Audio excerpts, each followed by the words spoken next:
بسم الله الرحمن الرحيم تبارك الذي بيده الملك وهو على كل شيء قدير الذي خلق الموت والحياة ليبلوكم أيكم أحسن عملا وهو العزيز الغفور الذي خلق 7 سماوات طباقا ما ترى في خلق الرحمن من تفاوت فارجع البصر هل ترى من فطور ثم ارجع البصر كرتين ينقلب إليك البصر خاسئا وهو حسير ولقد زينا السماء الدنيا بمصابيح وجعلناها رجوما للشياطين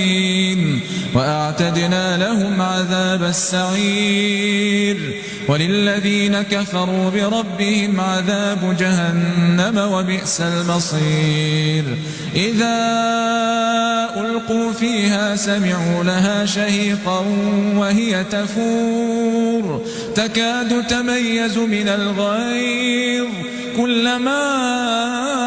ألقي فيها فوج سألهم خزنتها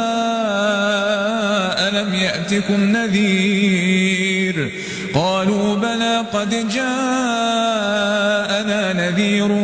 فكذبنا وقلنا ما نزل الله من شيء إن أنتم إلا في ضلال كبير وقالوا لو كنا نسمع أو نعقل ما كنا في أصحاب السعير فاعترفوا بذنبهم فسحقا لأصحاب السعير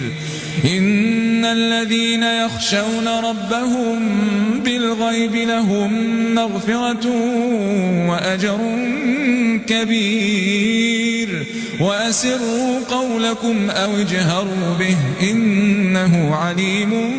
بذات الصدور ألا يعلم من خلق وهو اللطيف الخبير هو الذي جعل لكم الأرض ذلولا فامشوا في مناكبها وكلوا من رزقه وإليه النشور أأمنتم من في السماء أن يخسف بكم الأرض فإذا هي تمور أم أمنتم من في السماء أن يرسل عليكم حاصبا فستعلمون كيف نذير ولقد كذب الذين من قبلهم فكيف كان نكير أولم يروا إلى الطير فوقهم صافات ويقبضن ما يمسكهن إلا الرحمن إنه بكل شيء بصير أمن هذا الذي هو جند لكم ينصركم من دون الرحمن